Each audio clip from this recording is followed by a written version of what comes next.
오늘부터 요한복음을 시작하겠습니다. 오늘과 다음 주일은 요한복음 서론에 대해서 말씀드리고 계속해서 요한복음을 시작하도록 하겠습니다. 요한복음을 계속 기도하는 가운데 읽고 묵상하고 그리고 또 읽고 묵상하고 기도하고 그러다 보면 요한복음이 우리에게 주는 영적 풍성함과 삶의 부유함이 있을 것으로 확신합니다. 함께 요한복음을 읽고 묵상하는 그런 시간 가졌으면 좋겠습니다. 성경은 두 종류를 말씀합니다. 사람도 두 종류, 길도 두 종류, 나무도 두 종류, 제사도 두 종류, 그리고 짐승도 두 종류를 말씀하는데 이 두 종류에 대해서 하나님의 뜻이다, 뜻이 아니다, 옳다, 그르다, 거룩하다, 거룩하지 않다 이런 식으로 구분하지 않습니다. 옳다, 그르다, 하나님의 뜻이다, 아니다, 거룩하다, 거룩하지 않다, 구원받았다, 구원받지 않았다 이런 식으로 구분을 하게 되면 결국은 신비주의가 되거나 율법주의에 빠지게 됩니다. 신앙이 병들게 돼요. 내 의로움에 사로잡힙니다. 모든 기준이 내가 기준이 되고 맙니다. 그런 식으로 구분하는 것이 아니라 성경은 두 종류를 말씀하시는데 이미와 아직으로 구분합니다. 이미 구원받은 사람, 아직 구원받지 않은 사람. 이미 하나님의 뜻이요, 아직 하나님의 뜻이 아니고 이미 거룩하고 아직 거룩하지 않다. 이런 식으로 구분합니다. 이런 식으로 구분해야 내가 점점 그리스도를 닮은 하나님의 사람으로 성화되어 갈 소망이 생기고 열망이 생기고 그리고 전도하고 선교해야 될 사명이 생기는 것입니다. 아직 저들은 예수 그리스도를 모른다고 해서 복음을 전할 사명, 열정이 내게 생기는 것입니다. 이것을 말씀합니다. 성경은 이스라엘 백성들이 애굽 땅에서 나올 때 이스라엘 백성들만 나온 게 아니죠. 출애굽할 때 이스라엘 백성들만 나온 게 아니라 그 이스라엘 백성들 속에는 많은 이방 잡족들도 함께 나옵니다. 그들은 아직 거룩한 백성이 아니라 앞으로 거룩한 백성이 될 수 있다는 것을 우리에게 보여주는 것입니다. 시편 87편 말씀을 보면 이런 말씀이 있습니다. 하나님의 도성이여 참으로 아름답도다고 하면서 그 하나님의 도성 안에 애굽 사람도 있고 블레셋 사람도 있고 바빌론 사람도 있고 두로 사람도 있고 시온 사람들도 있게 될 것이라 이렇게 말씀합니다. 지금은 그 아름다운 하나님의 도성 안에 없지만 앞으로 그 이방인들이 함께 있게 될 것이다. 그래서 아름다운 시온 성, 아름다운 도성이라 이렇게 말씀합니다. 병원에 있는 환자들은 이미 병이 밝혀진 사람들입니다. 병원 밖에도 환자들이 많은데 병원 밖에 있는 환자들은 아직 병이 뭔지 발견되지 않은 사람들이죠. 그래서 건강검진하면 누구나 할 것 약한 부분, 병든 부분이 나오기 마련입니다. 우리의 행위도 마찬가지예요. 이미 병든 행위를 발견한 사람도 있지만 아직 나의 병든 행위를 삶의 모습을 발견되지 않은 그런 사람도 있다고요.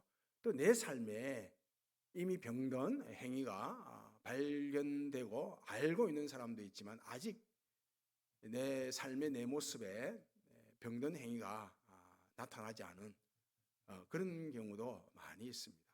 바울이 이런 고백을 합니다. 나는 아직 잡은 줄로 여기지 아니하고 뒤에 있는 모든 것을 잊어버리고 표대를 향하여 하나님께서 위에서 부르신 부름의 상을 향하여 달려가노라 그럽니다. 아직 잡지 않은 것이 있다는 것입니다. 이미 누리고 있는 것도 있지만 구원의 축복, 구원의 영광을 붙잡고 누리고 있는 것도 있지만 아직 잡지 않은, 누리지 못하는 것이 있기 때문에 위에서 부르신 부름의 상을 향하여 내가 달려가노라 이렇게 말씀합니다. 나의 달려갈 길과 주 예수께 받은 사명, 하나님의 은혜의 복음을 증언하는 일을 마치려 하면은 나의 생명을 조금도 귀한 것으로 여기지 아니하노라. 아직 사명 다 감당하지 못한 것이 있다는 거예요. 이미 사명을 감당한 것도 있지만 감당하지 못한 것도 있기에 그것을 감당하고자 하는 것입니다. 이 요한복음은 굉장히 어려운 복음서입니다. 그리고 요한복음은 굉장히 쉬운 복음서예요. 어렵기도 하고 쉽기도 하고.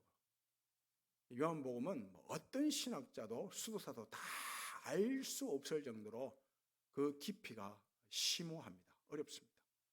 마치 태평양 저 깊은 바다에 밍크 고래가 뛰어놀듯이 그 정도로 깊습니다. 그리고 굉장히 쉬워요. 갓 돌 지난 어린아이가 물장구 치면서 놀 정도로 요한복음은 쉽습니다. 그리스도인이라면 누구나 읽고 보고 이해하고 적용이 가능합니다. 그 사마리아 여인, 영혼의 갈증, 삶의 굶주림을 해결하지 못한 이 사마리아 여인이 우물가에서 예수님을 만납니다. 예수님께서 미리 찾아가신 거죠. 만납니다. 만나서 계속 대화를 나누죠. 만남의 시간이 점점 많아져요. 처음에 예수님을 향해서 이 사마리아 여인이 이렇게 말합니다. 당신은 유다인입니다. 유대인입니다. 근데 계속 좀 더 있다 보니까 대화를 계속 하다 보니까 예수님과 이 유다인이 선생으로 바뀌어요. 선생 같다. 처음에 유대인인데 그 흔한 유대인들인데 조금 얘기하다 보니까 선생 같아요. 선생. 시간이 더 지나니까 선지자라고 합니다. 선지자. 선생이 아니라 선지자다. 뭔가를 알고 있는 하나님이 보낸 선지자 같아. 이렇게 고백을 한다고요.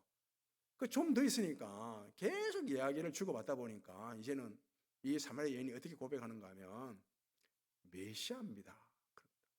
메시아입니다. 그리고 좀 더 있으니까 마지막에 대해서는 이 사마리아 여인이 어떻게 고백하는가 하면 예수님을 세상의 구원자입니다. 그런다고요. 얼마나 깊어졌습니까? 처음에 유다인에서 선생, 선생에서 선지자, 선지자에서 메시아, 메시아에서 세상의 구원자.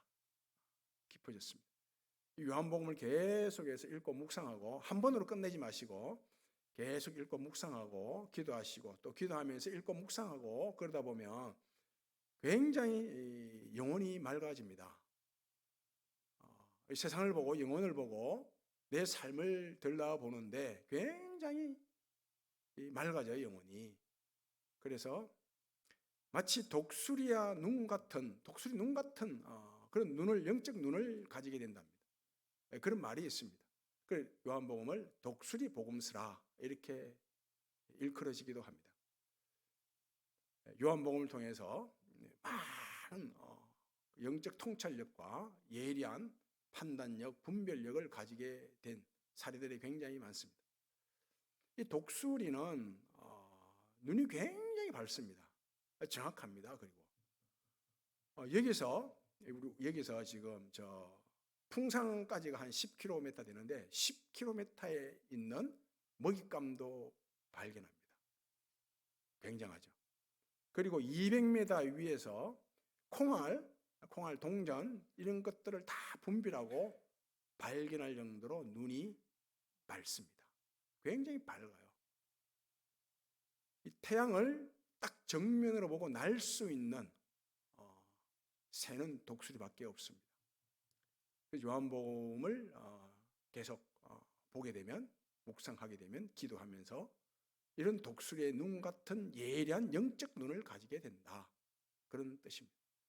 이 요한복음은 역설의 복음서예요. 역설을 말씀합니다. 항상 가시관이 왕관이다 이렇게 말씀합니다. 가시면류관 그러지 않습니까? 심판이 구원이다 그렇게 말씀합니다. 죽음이 생명이다 이렇게 말씀하죠. 내려가는 길이 바로 올라가는 길이다 이렇게 말씀합니다. 비우는 일이 채우는 것이고 떠나는 일이 만나는 일이다 항상 역설을 말씀해요. 역설. 그리고 요한복음은 신비의 복음서입니다.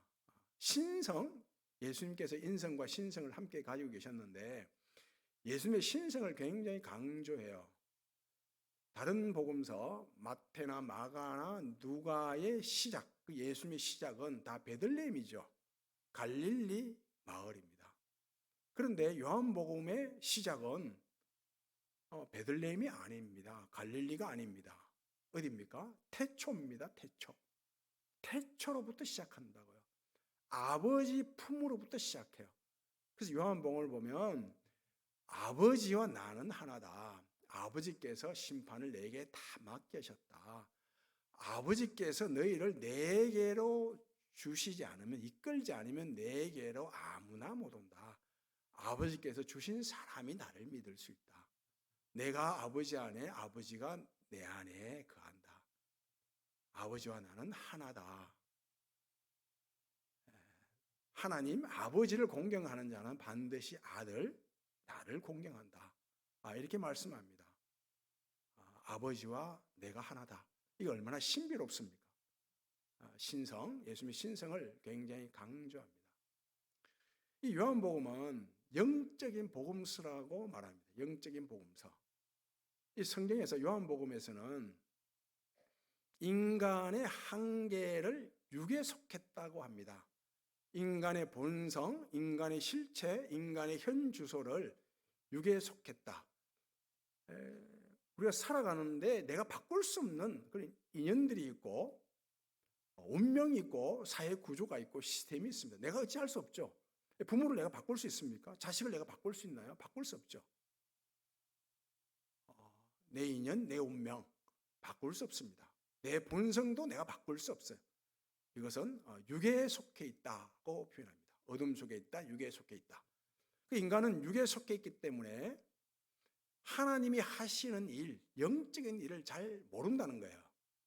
늘 그래서 오해를 한다는 것입니다.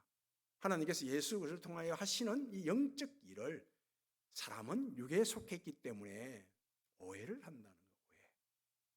그 대표적인 게 46년에 걸쳐서 성전을 지었죠. 성전을 지었는데 이 성전을 지을 때 보이는 물질로 성전을 짓다 보니 다들 그 손으로 지은 성전이 성전이다. 하나님의 성전이다.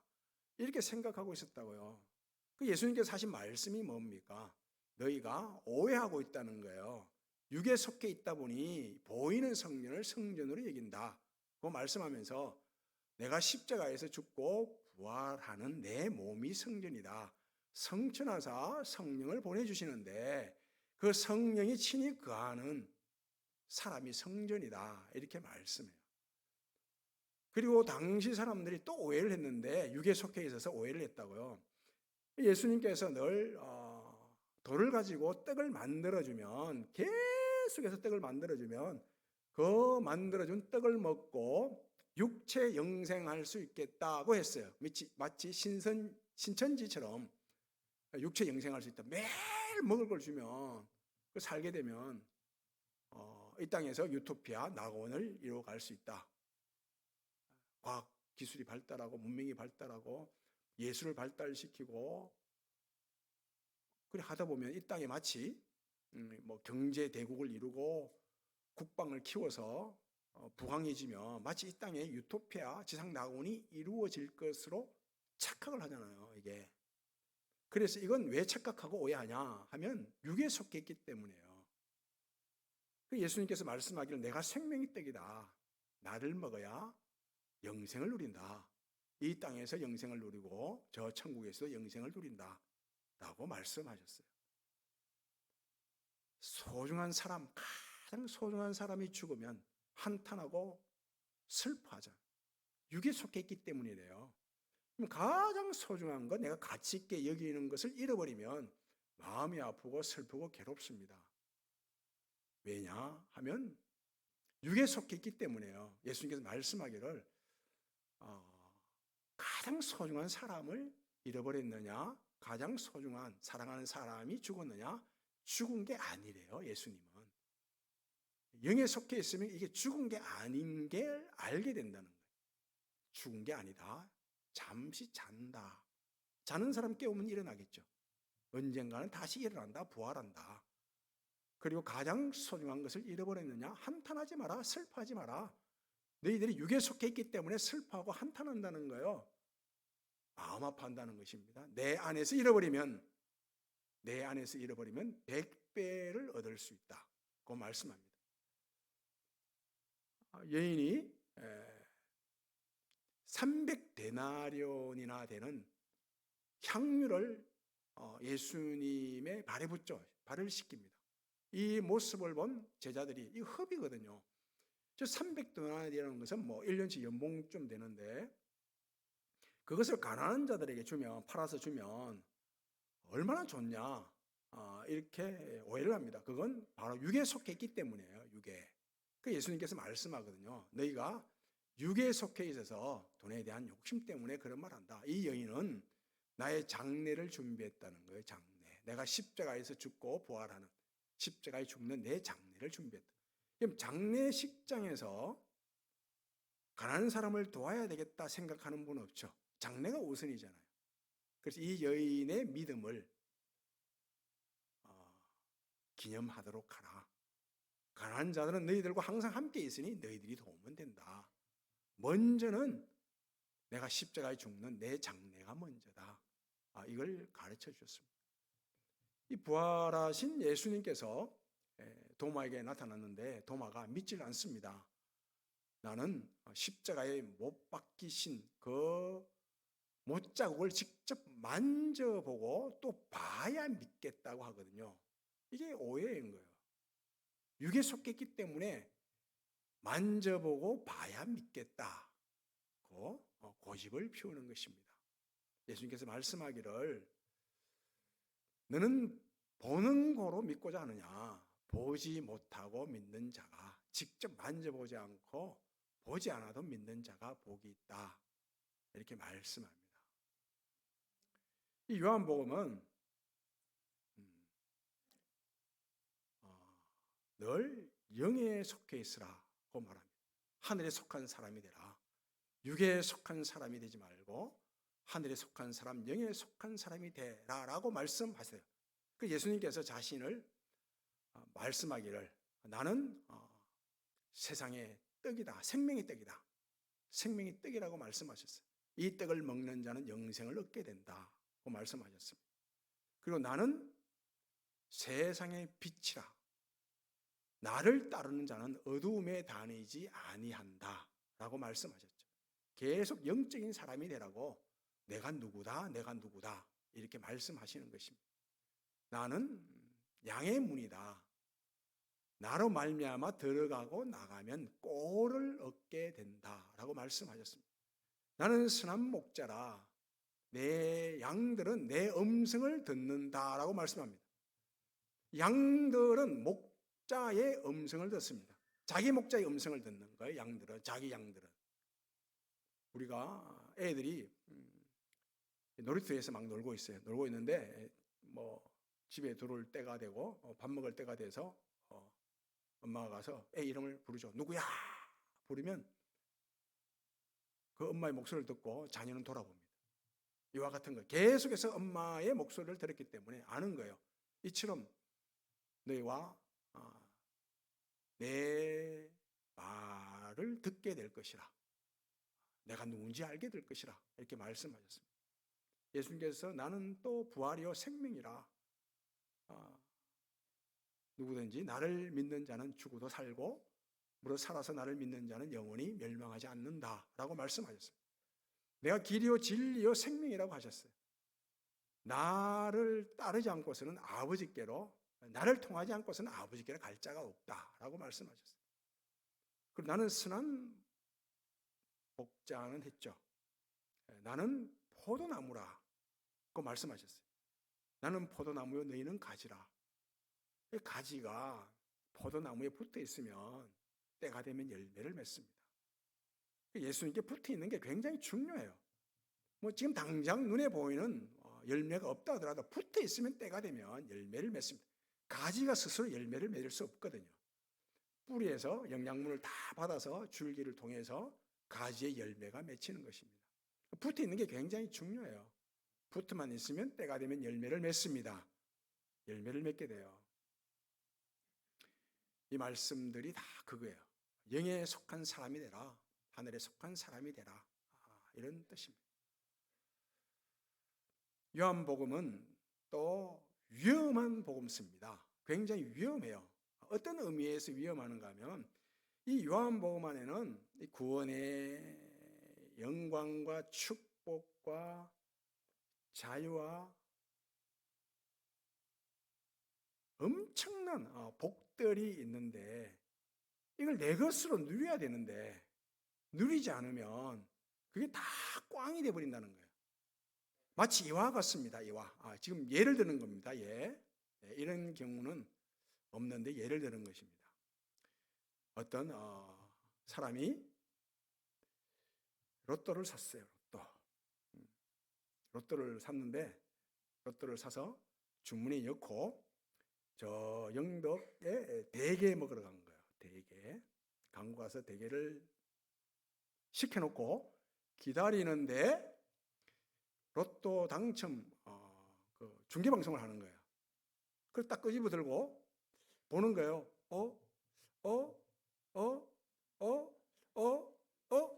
와! 된 거죠. 당첨. 50억. 그러면 어떻게 돼요? 대게 먹어야 돼요? 엎어야죠, 대게는. 찾으러가야죠, 돈. 찾으러가서 내 통장에 입금시키는 일이 먼저예요. 찾으러가는 게 먼저라니까요. 대게 먹을 이유가 없죠. 50억인데. 대게 시킨 거 아깝다. 고해서 대게를 먹겠습니까? 먹고 간다고요? 먹고 가면 어떤 일이 벌어지는지를 보세요. 한 15년 전쯤에 어떤 분이 제게 직접 찾아왔어요. 와가지고 목사님 이게 훈민저금 해례본인데 이게 50조래요. 50조.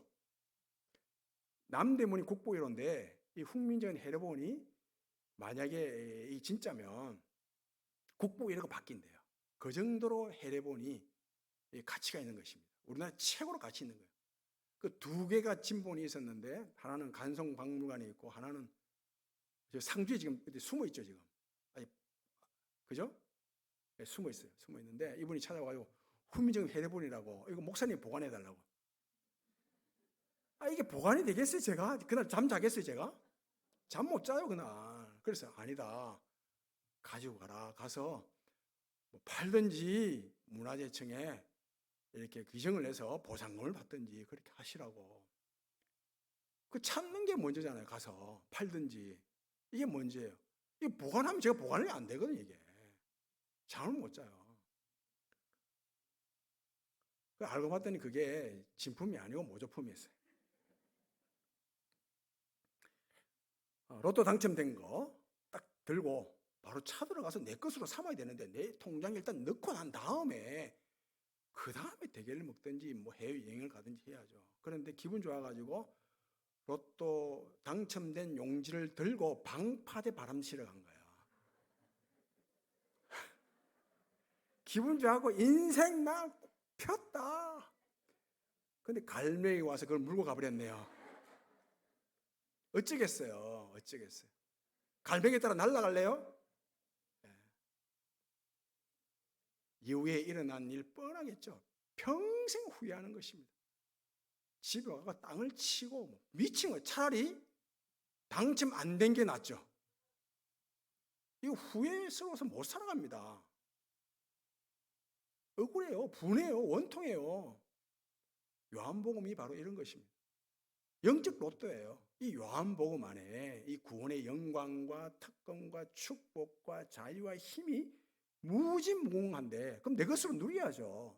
누려야 되는데 이거 못 누릴 경우 인생을 허비하고 인생이 그냥 허탈하게 꽝 끝난다 이겁니다.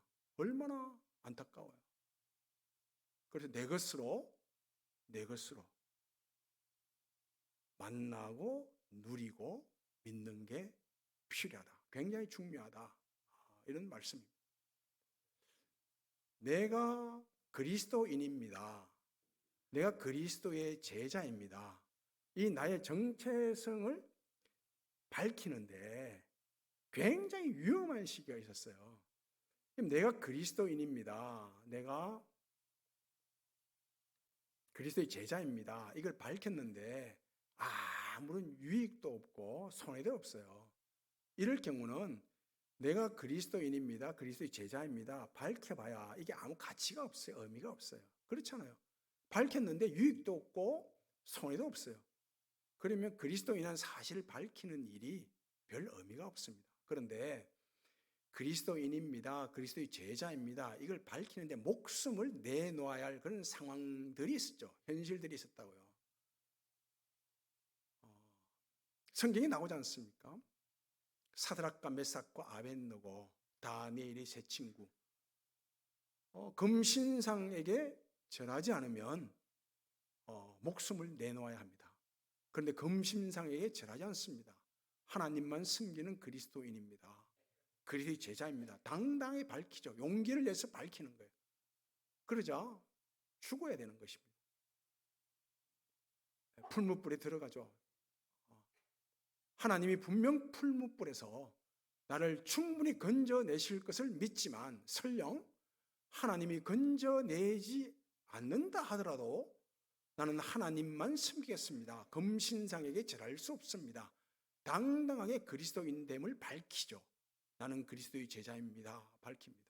그 결과 풀무불에서 나오게 되고 어떤 일이 벌어집니까? 느부갓네살 왕이 사드락과 메삭과 아벳노고를 더욱더 높였더라. 더욱더 높였더라. 영광이 나타난다고요. 다니엘도 마찬가지 아닙니까?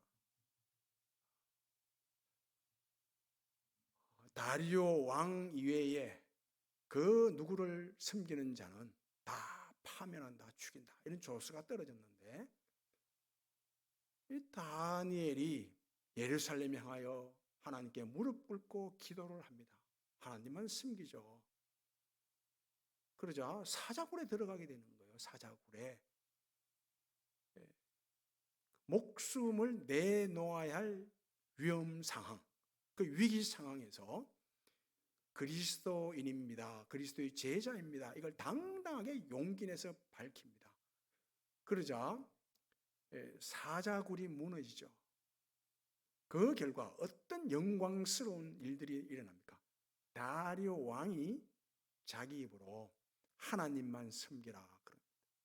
모든 사람들아 하나님만 섬기라. 하나님 외에 다른 신은 없다.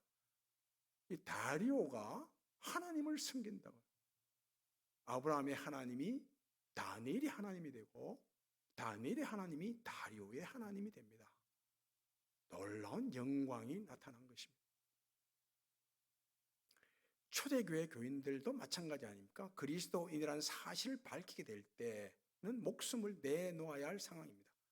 로마 권력이 딱 붙잡고 너의 주가 누구냐, 너의 주인이 누구냐 할 때 나의 주인은 가이사 로마 황제입니다 하면 살고, 아닙니다, 나의 주는 그리스도이십니다 하면 죽었습니다.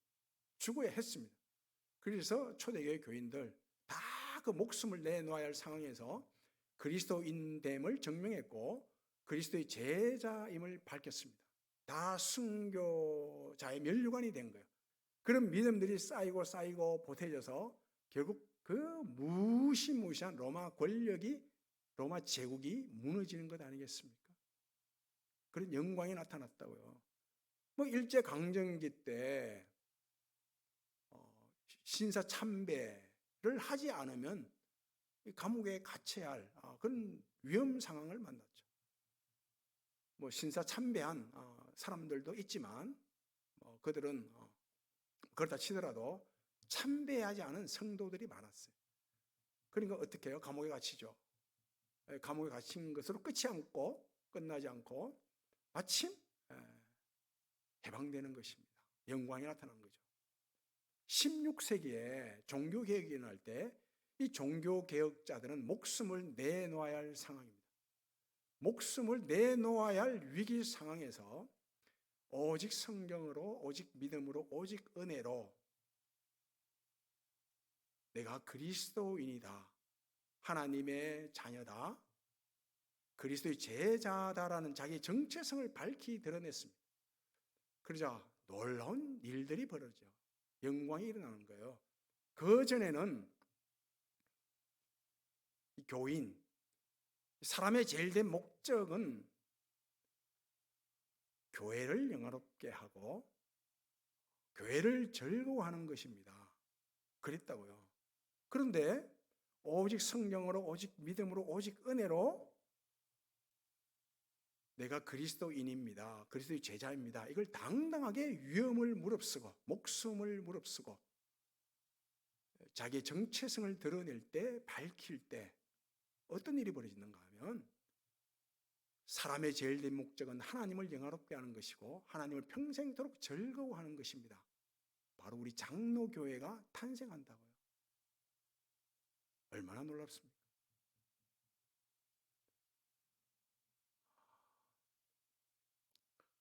요한복음은 우리에게 이런 영적 메시지를 줍니다.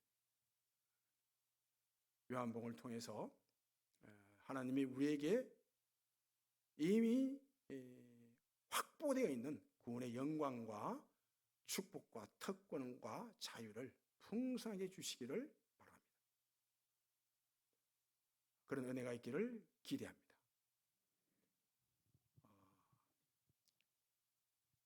이 영생을 선물로 받을 때, 오늘 본문이죠.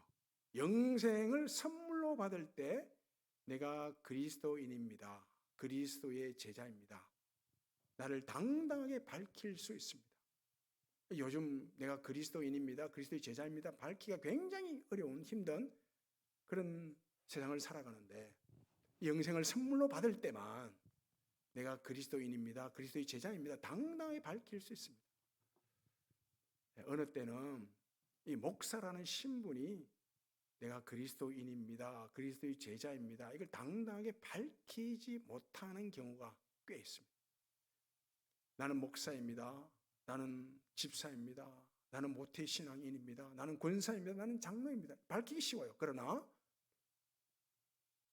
나는 그리스도인입니다, 나는 그리스도의 제자입니다, 밝히기가 쉽지 않다고요.